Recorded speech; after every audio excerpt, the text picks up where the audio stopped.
All right, what's up, everybody? We're back with another podcast here. Episode 2. I know that in the last one we talked about the crazy story that we had as a musician. There's some really great stories in there. Which one was your favorite, man?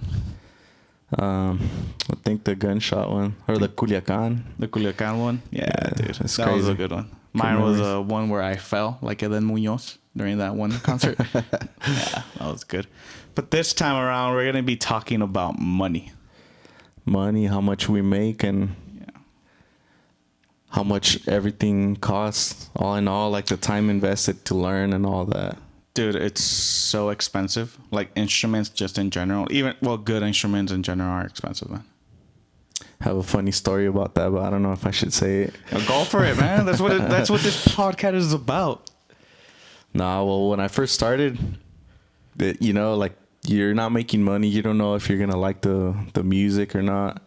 And then for me as a tuba player, like I would say it's one of the most expensive instruments. Yeah. Just to start, even the tubas are really expensive. I don't know. I think some guitars can be really expensive, and The quintos are definitely expensive. The pasaya ones, yeah, but you like to start learning and start practicing. You can get like a really cheap one and just $100 see ones. if you're gonna like it or not. Yeah. For a tuba, it's like nah. Like even a cheap one, you're gonna spend a couple $1,000, easily. easily. At least $1,000 for like a really crappy one, and then it's hard to learn because if it's cheap, it hurts to practice. Yeah. But anyways, I went to high school. Dude, I got into the school band, the marching band. Yeah. And I would go to the football games and shit, play the tuba. Yeah. And then it was funny because when I graduated, I ended up taking a tuba home, but like there was so many issues with the marching band, I guess, because they had already taken that out of the school, and then I guess some teacher came and he brought like the marching band stuff back. Yeah. And they didn't have any everything sorted out. They didn't have an inventory and stuff, so it was easy for them to lose track of the instruments. Oh, okay. And then some other guy, I guess he came and borrowed a tuba that wasn't from the school. Okay. And that they kind of pinned it on him that he ended up taking the tuba, when in reality it was me, dude. And the funny thing is that I took my tuba, the guy brought that tuba back, and and then I took his tuba just to make it seem like he's the one that didn't bring it. So like the serial number was, but. Entonces eres tóxico, bro. Nah, but like karma hit me back, bro. Oh yeah, what karma happened? hit me back, bro. I got jacked, bro. They. Oh, that's right. I remember that. Was it when you got jacked because you guys had like a little, what is it called? Trailer, and it got broken into? Yeah, we were doing pretty good. We would I ended up getting that trailer, and we had pretty much every time we had a gig, we would just store everything there, lock it up. And they ended up taking, I had 2 tubas at the time. They took both of the tubas. They took a drum kit. They took speakers. God damn. Yeah, so it went, karma hit me back hard, bro.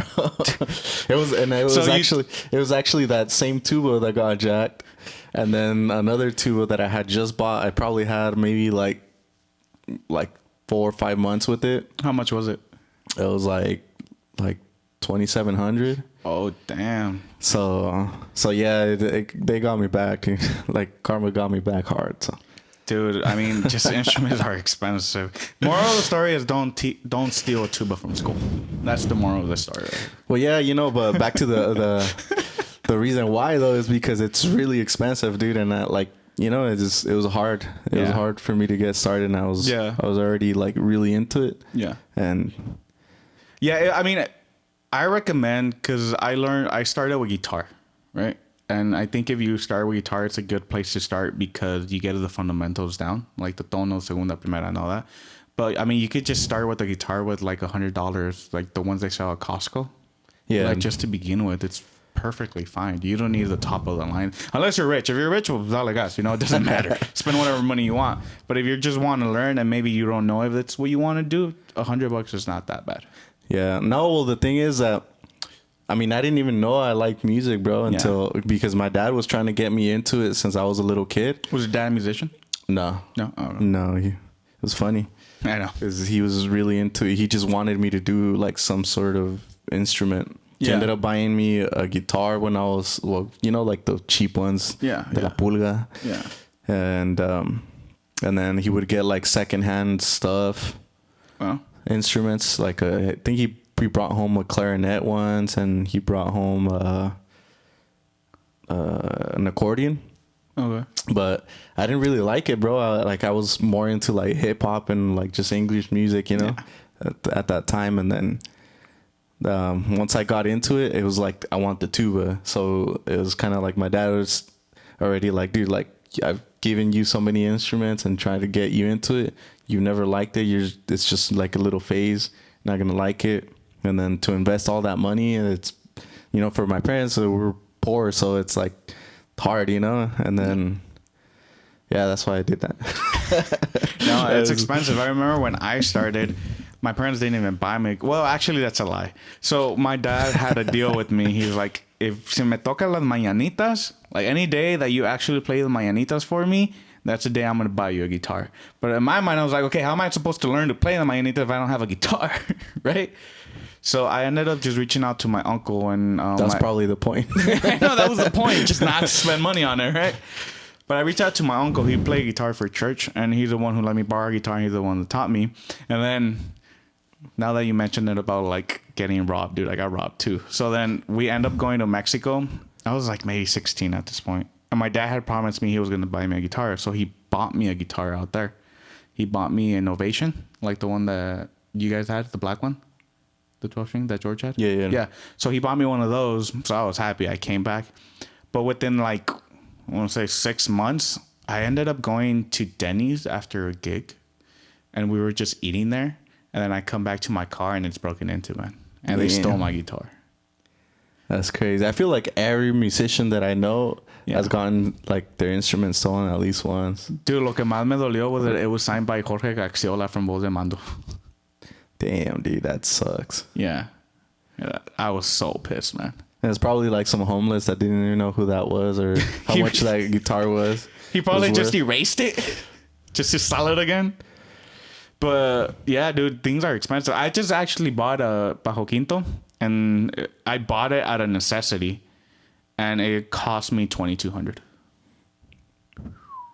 Yeah, $2,200, man. Damn, man. And I bought it because I needed it because my guitar broke, as you can tell. Yeah, that one right there. Yeah, I'll show you guys.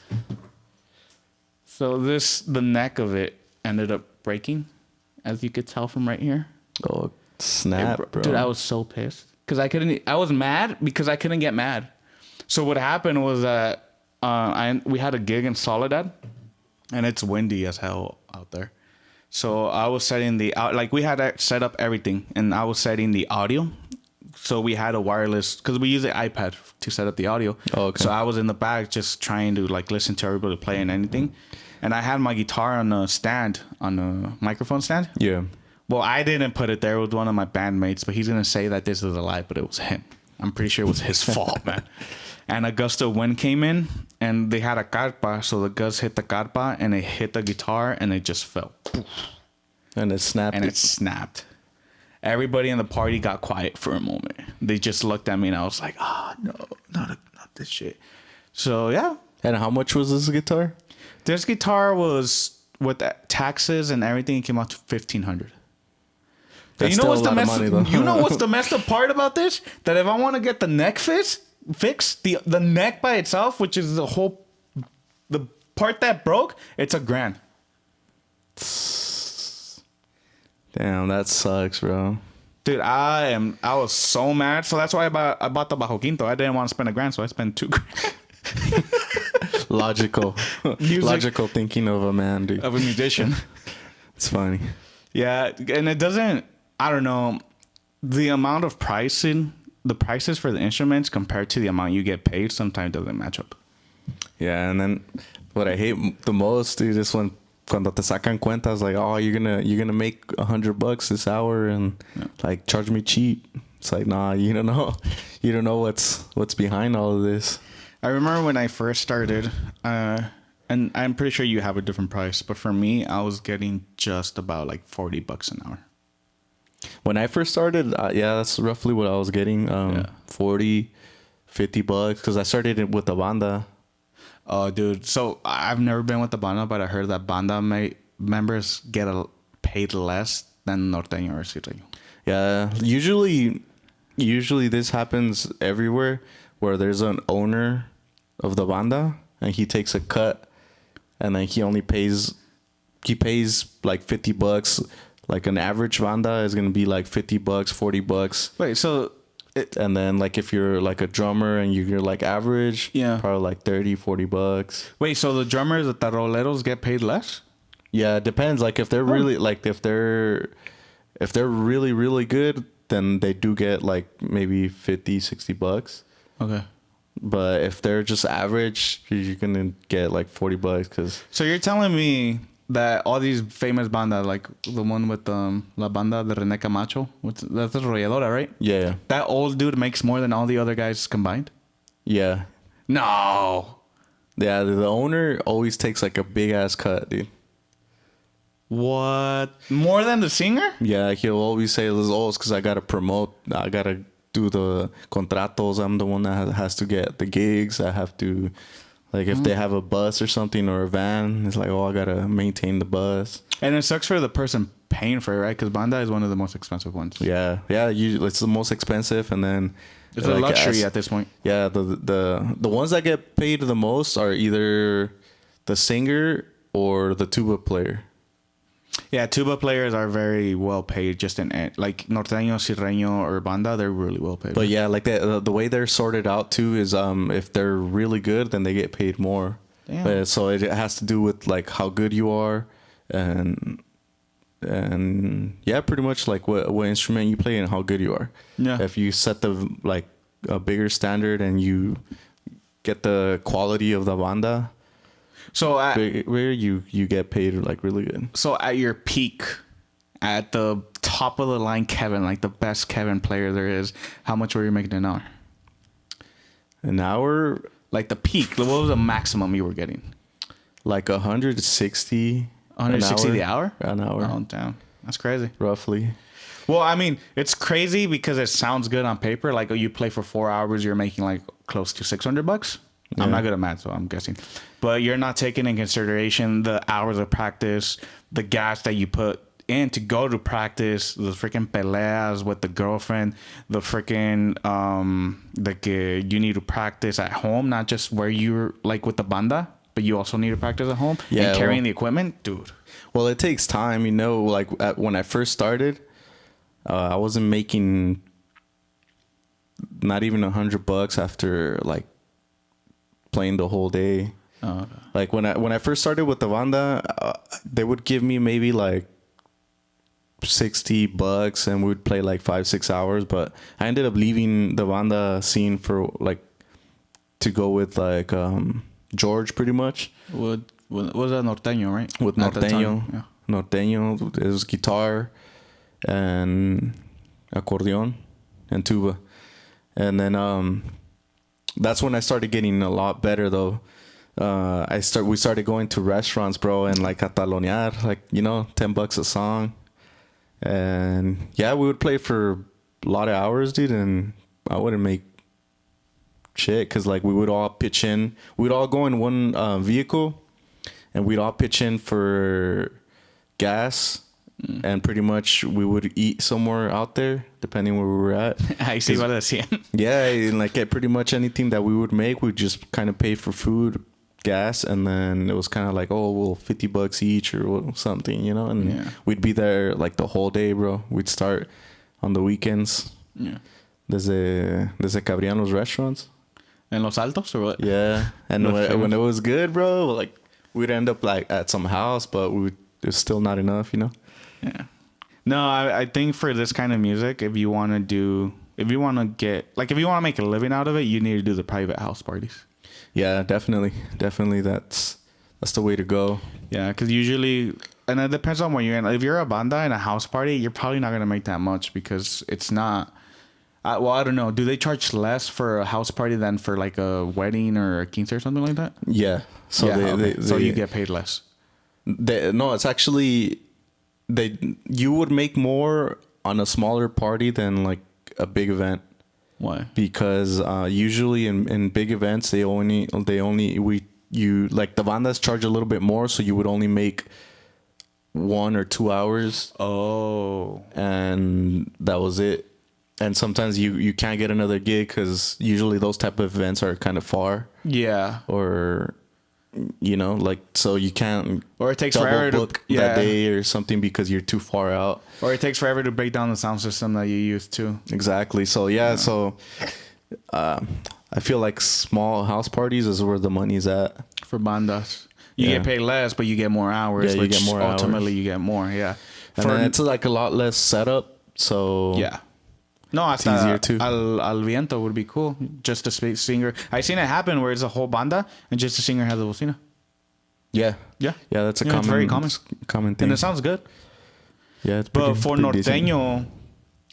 like if you want to make money, the clubs and restaurant, that's not the place to go. It has to be house parties. Yeah. House event for sure. Yeah, there was a time when we started getting a lot of gigs. I see the clubs and bars, and we ended up opening for Legado Siete once. Oh yeah. And I think it was Bakersfield. Fuimos hasta allá, and then Was it worth it though? Like financially speaking? financially, no, but it was good because we're like a lot of people started like taking notice of our little success. Yeah. They were like, oh, these guys are from Salinas, like, oh, check them out, you know. And we started getting a little popular and started getting a lot of people apoyándonos a lot. Yeah.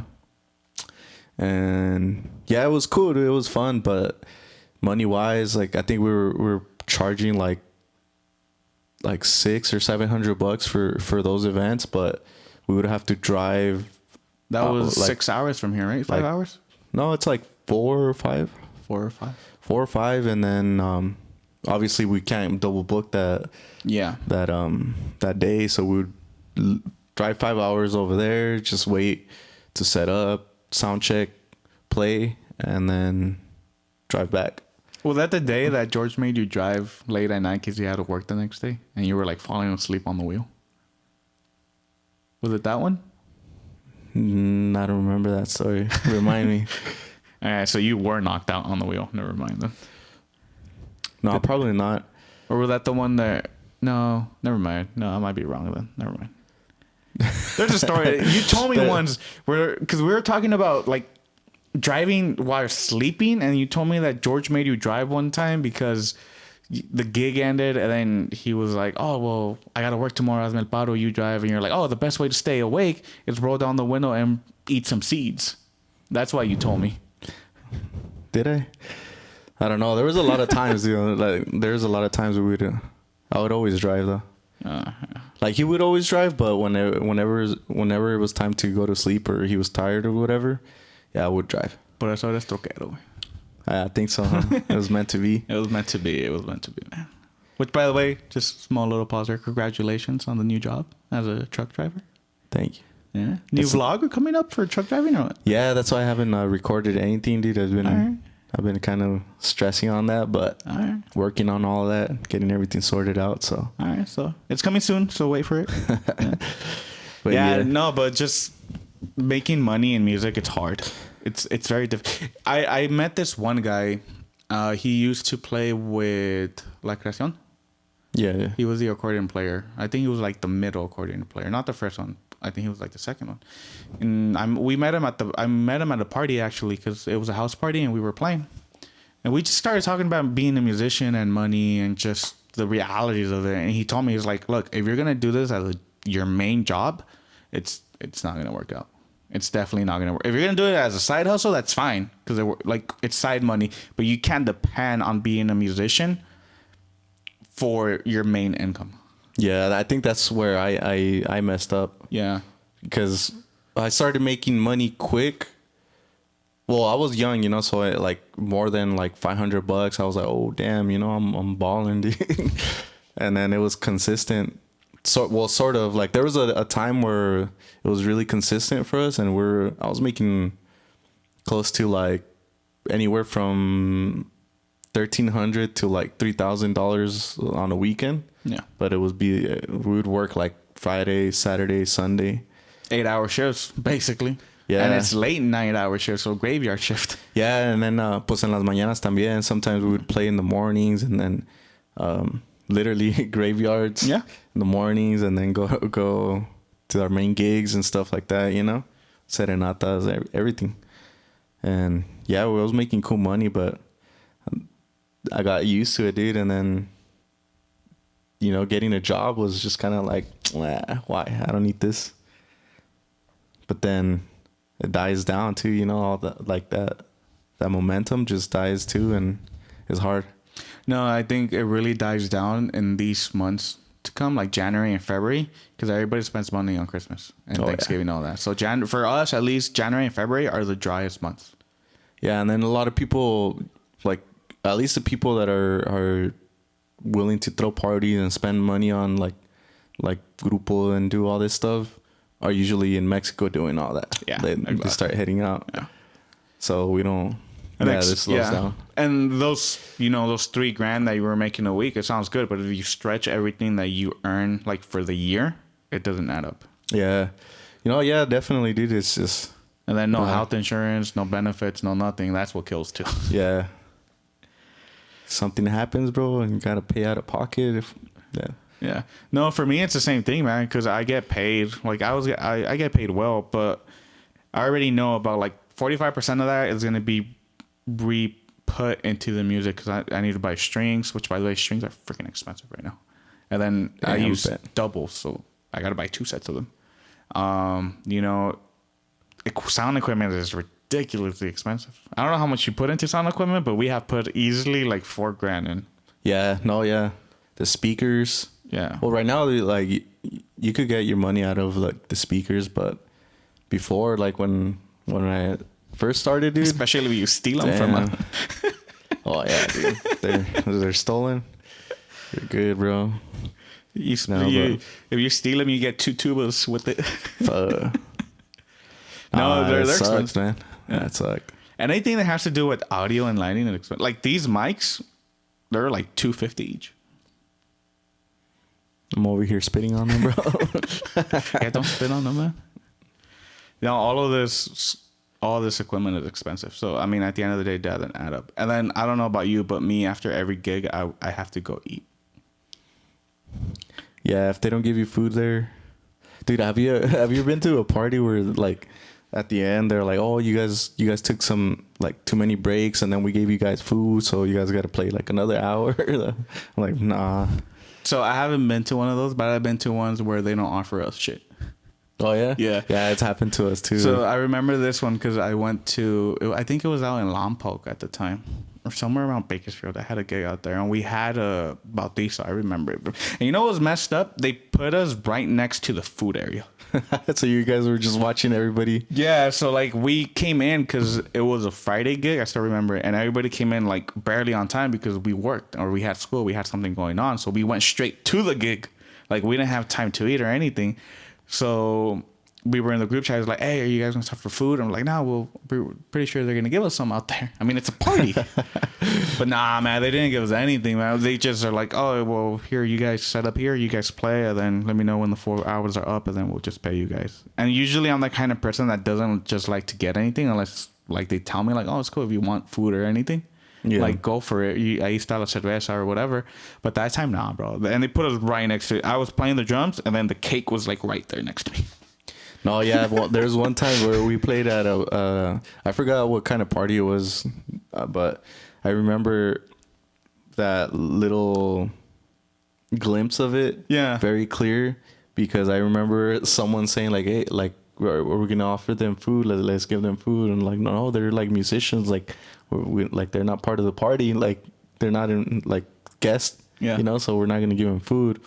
And then they said that like pretty close to us, and I think it was me and George heard. And we just kind of looked at each other like, damn, bro, we're not going to eat today. And we're like in the middle of nowhere, so we couldn't just go out and get a something. DoorDash. Yeah. No, I remember it was this year, actually. It was last month. We had it was this girl's birthday, and they booked us here in Salinas, too. They were from Mazatlan. I'm pretty sure it was Mazatlan. Either Mazatlan or Culiacan, one or the other.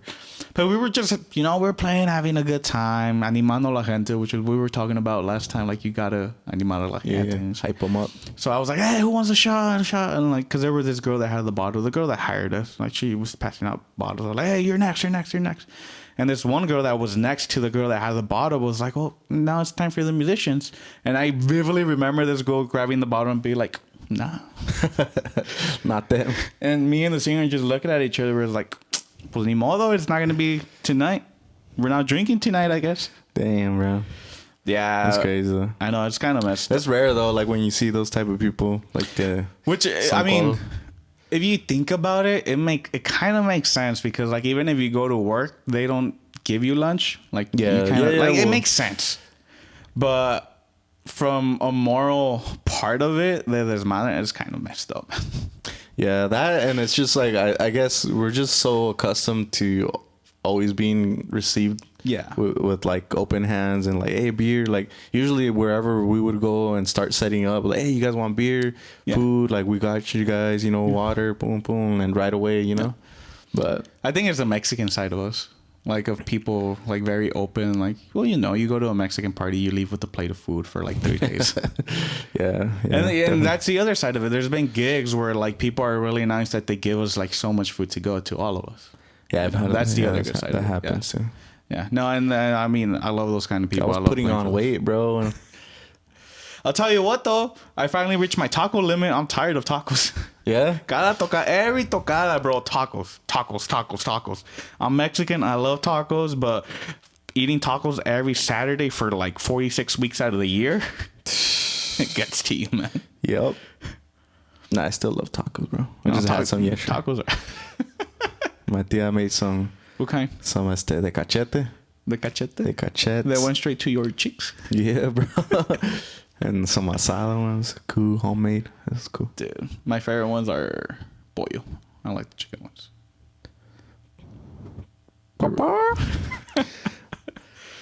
Yeah, no, but I mean, just the pricing of it. I'm sorry, I know we were talking about that. I know I was trying to figure out, like, okay. We got sidetracked a little bit. We're talking about pricing of, like, how much we earn and all that.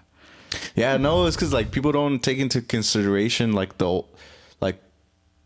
to get to that point of where you're, like, actually good and you can just play songs top of your head, like, they want us to play a bunch of songs that they want to hear. Yeah. And, to get to that point where you could just play the songs and play them good. Yeah. To a certain extent, like, it takes time and a lot of practice and all those. There was a lot of countless hours that you didn't make any money, that you were just practicing. And even like all the money that you're charging them, it's like not enough to cover at least like $10 an hour for all the actual hours that you put in.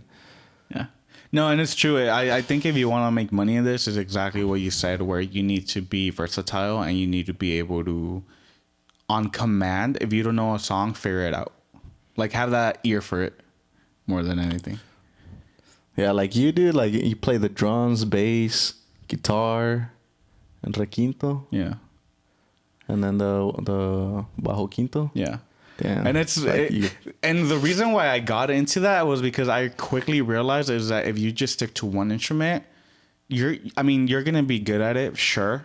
Like, I'm not great. I'm not amazing at any particular one. I'm being 100% honest right now. I'm not great at any particular one. But, o sea, si me defiendo with each one. You could get the job done. And I could get the job done. And I have a lot more to give than maybe somebody who's really good at only guitar. Yeah.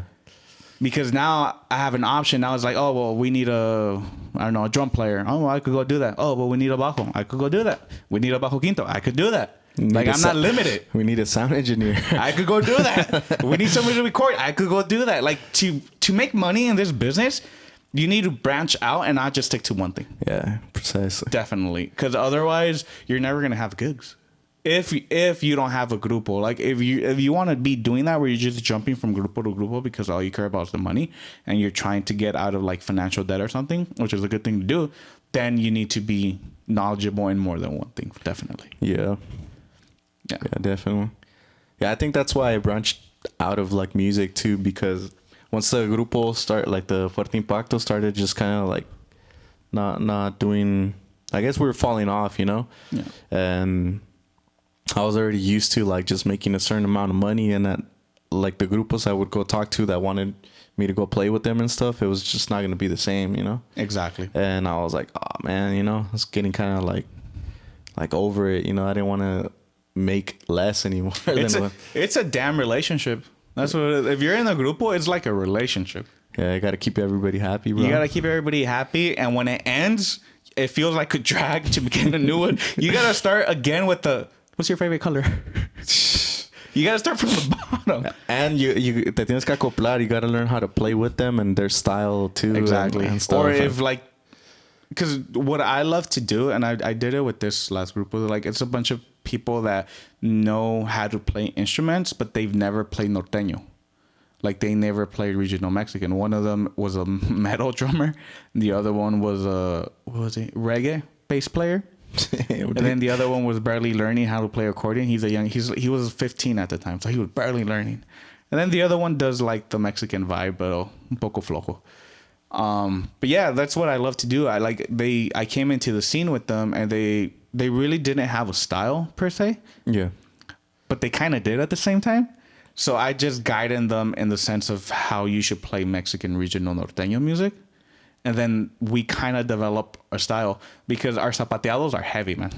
Oh, yeah? Because he's a heavy metal drummer. Yeah, that's what I was going to say. Yeah. So they're heavy. Like you feel it.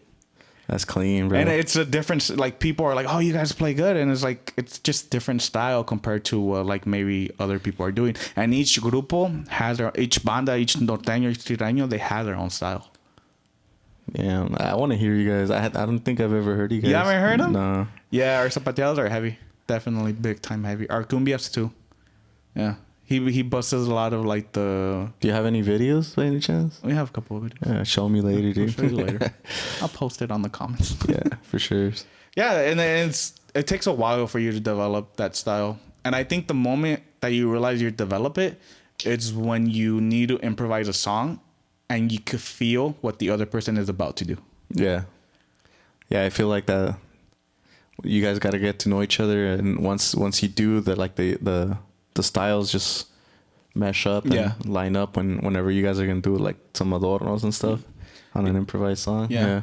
Because now I've been long enough with the grupo that I'm at right now that I could almost guaranteedly tell you what they're about to do in the music, like music wise, and they'll do it. Because I feel it. I feel that's coming more than... I don't even know how to freaking explain it. You feel that it's coming? That's what she said. Yeah, man. Yeah, but it's just... It's crazy. It's freaking crazy how one thing leads to the other, and then you get that connection with like the grupo. And it sucks when it breaks up because it's kind of like you got to start all over again, or you got to find something else like you did. Yeah. Yeah, it's tough, dude. It's like for me that it was all I did. It was tough to get used to, like working a 9 to 5 and all that, you know, getting into the workforce, dude. I wasn't used to it, you know. It's hard. But I mean, if there's anybody watching this that wants to go big, like definitely go big. If you have the opportunity, go for it. But it is expensive. And I think you know more about this because you invested a couple of dollars into different areas to get that music bumping, no? Yeah, well, we ended up doing a couple recordings and just recording wasn't as easy as and as accessible as it is right now, because you could probably just get like a little mixer and Which start is- recording, and which is what we're doing right now. yeah, and but back then, like, people didn't know about it, didn't know how to do it. Good equipment is really expensive, and yeah, like I said, nobody knows how to mix and edit the audio and stuff. And so to record like a grupo and everything is you would have to go to like a studio, you know. Did you guys go to LA? No, Or here in town? we ended up going to Napa. There's this guy over there, and he has a nice studio, dude. And per song, I think we're paying like $400 Per song? Yeah, per song. Just for the recording or mastering too? That was just the recording, dude. All right. So for those that don't know, like, recording is you basically just show up, you play, they record what you played. But the mastering, which is the EQing of everything, the equalizing of the volumes and everything, that's something separate, right? Yeah, that's something separate, and sometimes the same studio does it, or sometimes they just do recording and you have to send it to another studio, and that's where it gets expensive. Like, songs can get up to like $1,000-$2,000 per song, because they have to go individually and edit each instrument, edit the voice. It's a lot of work for them, but yeah, like. So how much do you guys end up? Because it was a 10-song CD. Yeah, our CD, I don't know. Was it like 10, we 12? ended up doing that second the damn, where did we record? I think we recorded here. Here in town? Okay. Yeah, with Raul. Okay. Yeah, and then Lolo ended up helping us, and he knew how to edit the audio somewhat. Master? And, yeah, like so he was like doing the mastering for us. He ended up doing the master, and we paid him like $2,000, I think. Oh, damn. I don't even know if we ended up paying him, to be honest.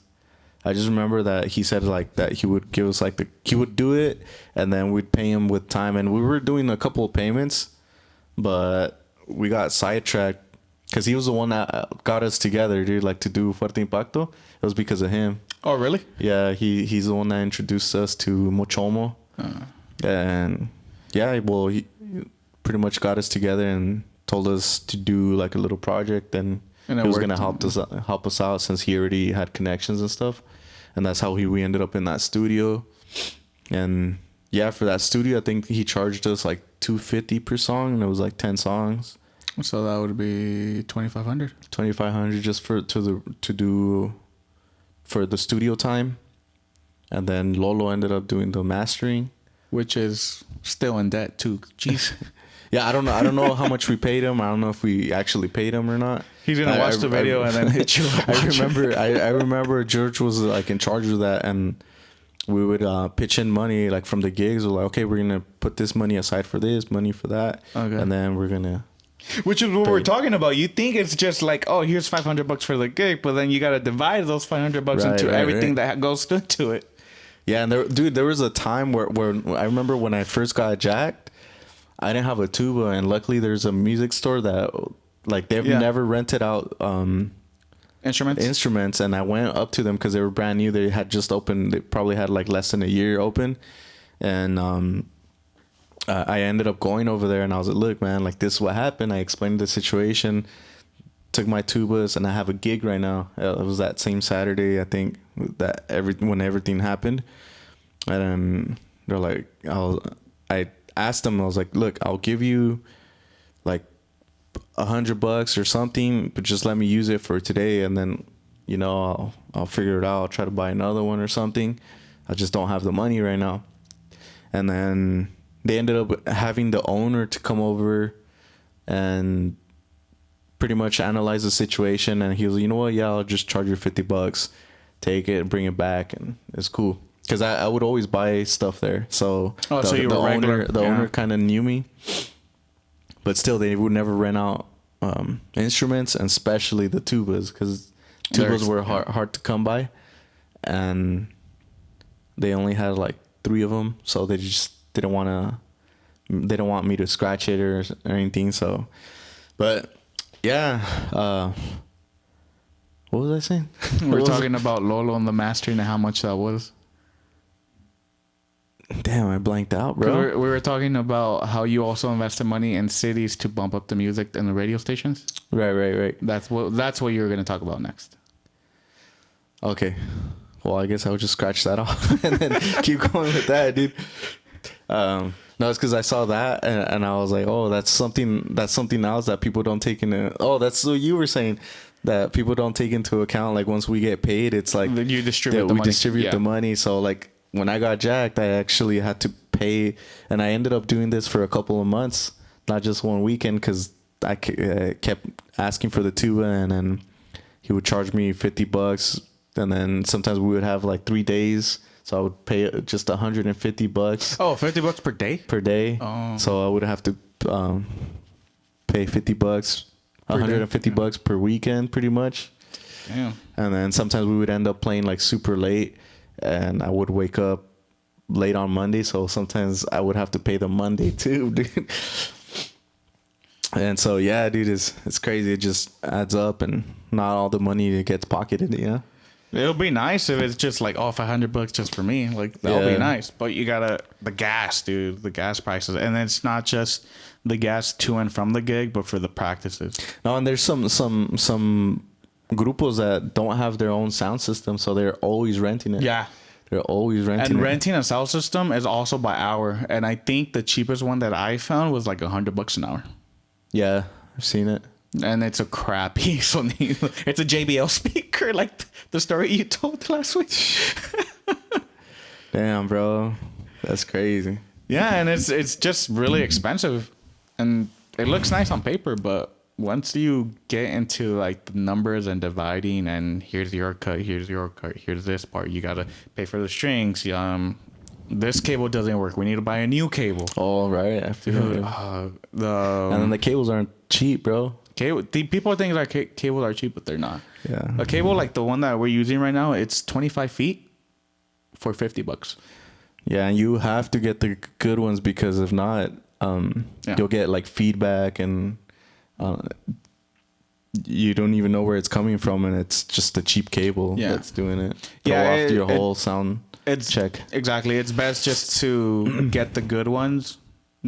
Even the medium ones are okay. Don't go for the cheap ones. That's what I recommend. I usually like to buy them from Guitar Center, which I hope they're gonna sponsor us soon. Be nice, right? But I buy them from Guitar Center just because they give me lifetime warranty. If something happens with them that they're not working anymore, I could just go take them in without any receipt, and they'll just trade it in for a new one. Oh, really? That's clean. Yeah. So yeah, it's like these little things where you need to know where to save money just in case things don't work out or you're tight on money, because music is not going to cut it, man. Music is definitely not going to cut it. Unless you're a big time freaking banda, because I know like La Arrolladora in its peak was charging like $200,000 per concert. That's crazy.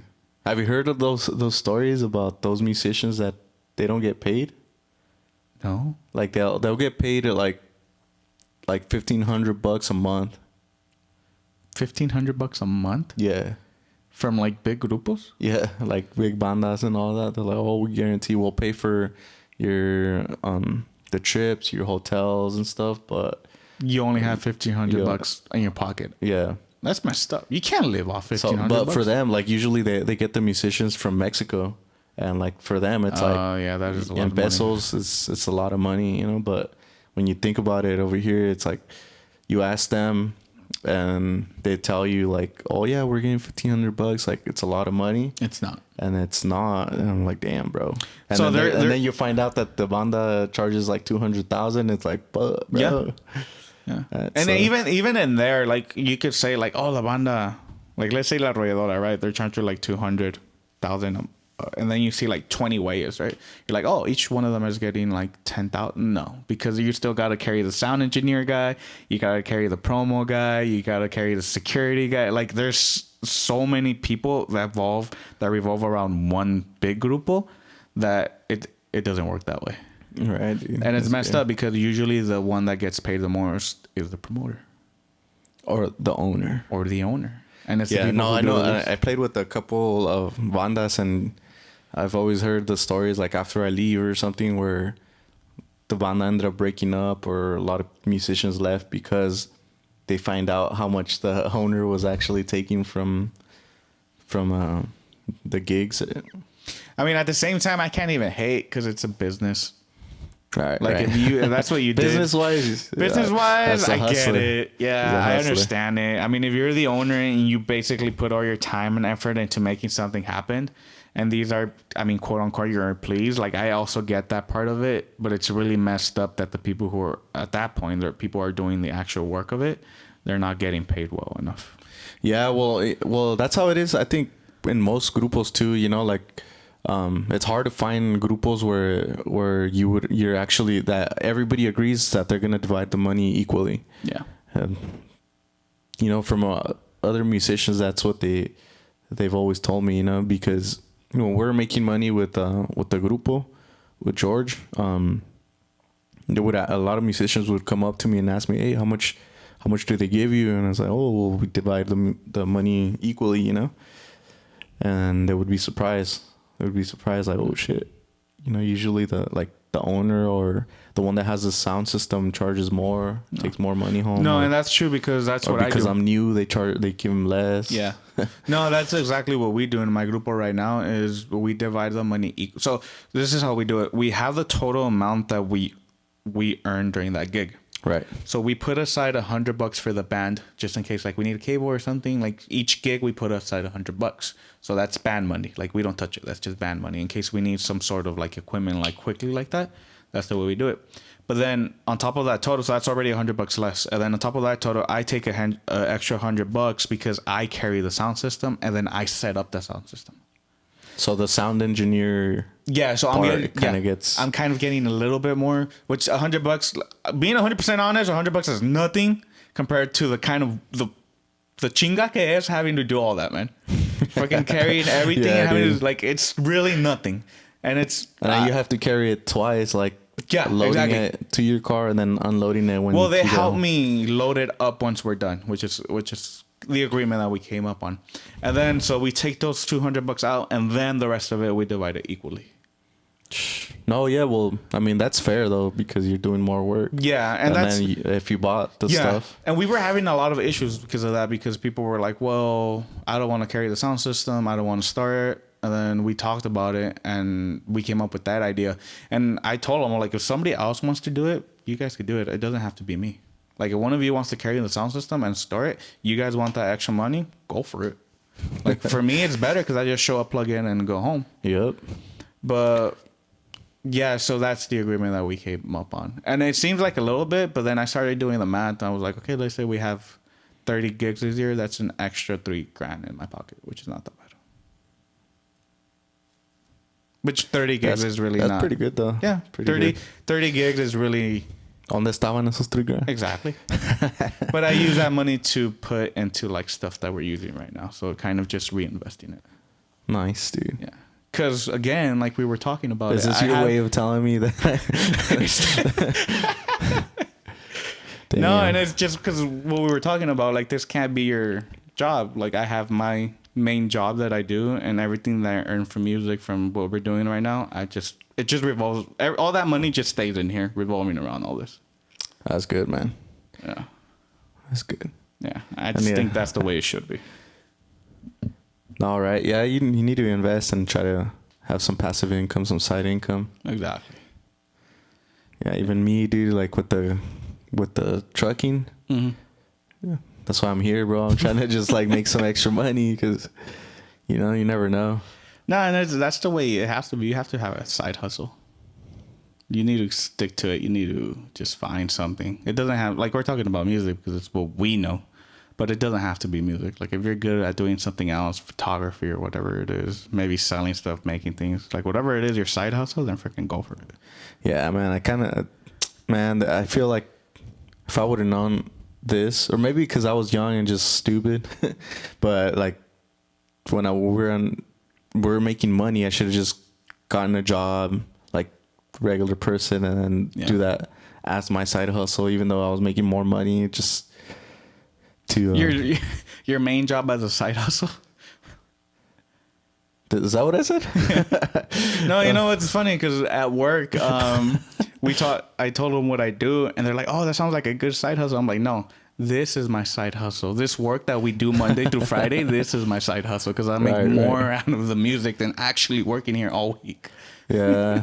They're like, "Oh," one girl was like, "Oh, well, it's good to know that my whole living expense is just your side hustle." For real, huh? Like her whole career right there is your side hustle. Dude. I was like, "It's not my fault. You got to hustle out there." No, I have nothing to do with that. Right, dude. That's crazy. But yeah, I mean, let us know how much you started on the comments. Let us know how much you started making out as a musician, how much you're making now. Well, let's clarify that. So when I first started, I was making I remember my first gig, $25 an hour. 20. But I wasn't good, you know. It's raining water. I'm pretty sure it might be water, bro. So you were making $25? Yeah, when I was with the banda, the guy, the owner of the banda, he was teaching me how to play, and he pretty much told me I wasn't ready, bro. I could barely do La Scala de Do, bro. I couldn't even do it, but I could barely make sound. And then he's like, "Nah, it's because in this quinceañera we said we had a tuba player, and I guess their tuba player, the main tuba player, quit, and he ended up going with like some famous band or something like that." Good for him. And they're like, "We just need you to show up and hold it, bro. Just hold it right there." Wait, just hold the tuba? Yeah. And then I was actually trying to like make some noise, you know, because we were playing without microphones, so we were just walking in and tamborazo style, you know, just live. Well, okay, little stop on that. You'll go back to it. It makes sense because a lot of the times when I'm at gigs and ya están todos pedos, they can't even tell you messing up. Right, dude. So the thing is, though, like it was a quinceañera, right? And we were walking in, bro. It was like, what, like 6, 7 apenas. Like people were just still getting there, and everybody's just watching us. Nobody's dancing, everybody's eating and just watching the banda. And I'm over here, bro, looking like, well, back then I was like super skinny, and I was still like 16. Okay. So I looked like a little kid, bro, just carrying the tuba. I could barely carry that shit. And then, yeah, I was trying to play, but like it just sounded like crap, dude. But yeah, like after that, I eventually got like a little bit better, but I was still getting just like $25, dude. An hour. Yeah. Yeah. No, for me, how much? Okay, so 25 to start with, and then what was the highest you said per hour that you made? 160. All right, so that's a big leap. That's $135 leap. Yeah. That's crazy. That's crazy, dude. But you put in the work and the practice. The love hours, as they say. Yep. Just as veladas. Yeah. Yeah, for me, I started off at 30. Because with Norteño, you make more than the banda. So I started off at 30. And then at my peak, I was making about around 150 the hour. Yeah. Damn, bro. Yeah. Not too bad. Not too bad. That's before any like extra money of like sonido and stuff like that. Yeah. Yeah, that was before that. Yeah. That's good, bro. Yeah, but again, this is like you were saying, like I put in a lot of love hours, not just into one instrument, into like 4 different ones.